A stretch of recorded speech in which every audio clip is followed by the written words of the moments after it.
La joaillerie française est un métier qui résonne à l'international. Mais ici, à Mossane-les-Alpilles, ce sont les gestes les plus simples qui racontent l'excellence. Bonjour, bienvenue dans mon atelier, c'est par ici. Un atelier, quelques outils, et surtout, 2 mains. Celle d'un artisan qui perpétue un savoir-faire transmis par son grand-père. J'ai eu la chance d'apprendre le métier avec mon grand-père qui fabriquait des bijoux déjà depuis plus de 60 ans à Hauts-de-Provence. Et j'ai grandi avec lui et donc c'était tout naturellement que je me suis orienté vers la bijouterie. Bienvenue dans l'univers d'Adrien Moniquet, joaillier d'atelier, artisan de précision. Tout commence avec un fil, en argent ou en titane. Pas de moule, pas de modèle préfabriqué. Juste du métal et de la patience. Comme tous mes bijoux, au départ, c'est donc du fil d'argent massif. Donc c'est du fil que j'achète sous forme de fil. Donc c'est du fil rond et j'ai plusieurs diamètres. Je peux avoir du fil relativement petit de 1 mm 5 jusqu'à 5-6 mm d'épaisseur. À la forge, chaque bracelet prend vie sous les coups du marteau. Le geste est précis, presque chorégraphié. Ici, le métal se plie, se tend, mais ne rompt jamais. Le but, ça va être de faire en sorte que l'argent devienne dur parce que là, il est tout mou. Et donc on peut, en fait, ça ne ferait pas du tout de bracelet parce qu'il n'y a pas d'élasticité. Adrien forge à froid. Une méthode exigeante, où l'on cherche l'équilibre parfait entre résistance et souplesse. J'essaie de perpétuer un travail artisanal déjà, ça c'est très important pour moi, c'est la base. De rester dans l'artisanat, de ne pas faire de fonte et de rester dans les outils traditionnels, le marteau et l'enclume principalement. Après la forge, place au nettoyage. Silicone, aspiration, bain ultrasonique. Le moindre résidu disparaît. Ce rituel quotidien, Adrien l'effectue avec le même soin que la fabrication elle-même. Donc là c'est un bain ultrason avec de l'eau chaude et du PEC. Voilà, donc ça c'est un super antidégraissant. Donc en fait, l'utilité de ce bain ultrason, c'est que pour enlever le gras. Donc en fait, c'est pas ça qui va faire briller le bracelet, c'est juste pour enlever le gras. Vient ensuite le cintrage. Il ne s'agit pas seulement de courber le métal. Il faut épouser une forme. Celle d'un poignet, unique, irrégulier. Avec sa cintreuse, Adrien ajuste le diamètre et teste l'ovale. Ce qui me plaît de ne pas travailler avec de moule, c'est que toutes les pièces sont toujours différentes parce qu'évidemment avec un moule, on obtient toujours les mêmes formes. Et moi, ce qui m'amuse et ce qui m'intéresse, c'est d'avoir des formes où la main de l'homme est présente et visible, et ce qui fait que c'est toujours des pièces vraiment qui sont uniques. Une fois qu'il est forgé, cintré, maintenant il va falloir évidemment faire un fermoir parce que un bracelet comme ça n'a ni queue ni tête. Donc il va falloir le faire en sorte qu'il soit fermé comme ça. Le fermoir est façonné à la main, avec la même exigence, jusqu'au moindre détail. Car ici, tout se joue au millimètre.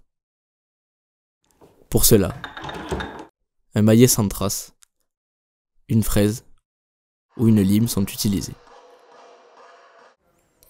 Yes. Parfait. C'est bon. Il n'y a plus qu'à le finir définitivement avec le dernier polissage.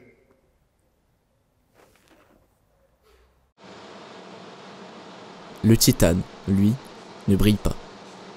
On le préfère mat, discret, presque secret. C'est la brossette qui lui donne cet aspect doux et brut à la fois.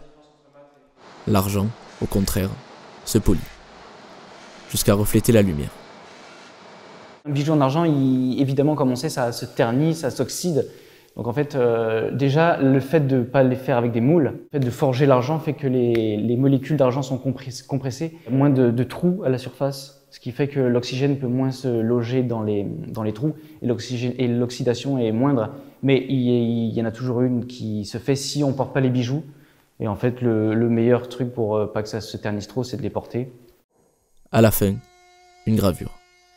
Souvent 2 lettres. Ici, c'est Moniquet qui est inscrit. Un nom, une histoire. Je propose aussi un service de gravure. Donc en fait, je fais ça gratuitement parce que je suis pas un grand graveur. Je grave ça à la main, avec une pièce à main. Donc en fait, je grave ça comme avec un stylo. Donc ça me prend pas de temps, c'est assez joli. 2 bracelets de la même taille, mais deux tempéraments distincts. Tous deux nés de la même main, du même geste, mais jamais identiques. Car chaque bijou est une pièce unique. À 190 €, ce n'est pas un luxe. C'est un choix. Celui du fait main, du sur-mesure, de l'humain. Maintenant que le bracelet est fini, il est prêt à être livré à la boutique, donc je vais y aller à vélo. Je le mets dans son petit sac et je vais livrer ça à la boutique. C'est parti.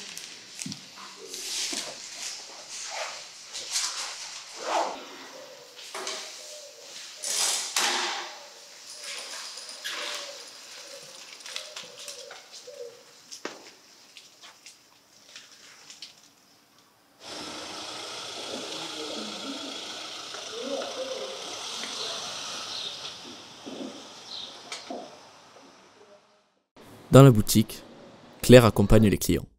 Conseille, ajuste. Je suis Claire et donc je travaille ici, bijouterie Adrien Moliquet. Mon rôle c'est de tenir la boutique, donc ça va de faire le ménage, c'est-à-dire qu'elle soit propre, bien achalandée, les bijoux soient nettoyés, l'accueil des clients, le conseil et ensuite l'accueil virtuel. Donc le SAV, réponse aux mails, au téléphone. Chaque bijou peut être personnalisé.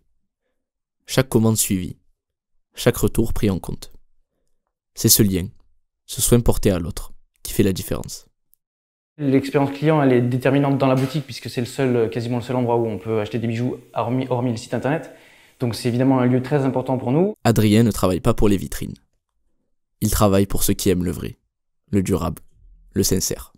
Rivaliser avec Shein, je crois pas que ça va être possible. C'est pas un truc qu'il faut essayer de faire à faire des petits prix à tout prix avec des tout petits trucs plaqués, tout ça. Parce que moi déjà je fais de l'argent que massif, donc j'arriverai jamais à avoir des bijoux à 22 centimes. Son atelier est l'un des derniers en France à tout fabriquer sans moule.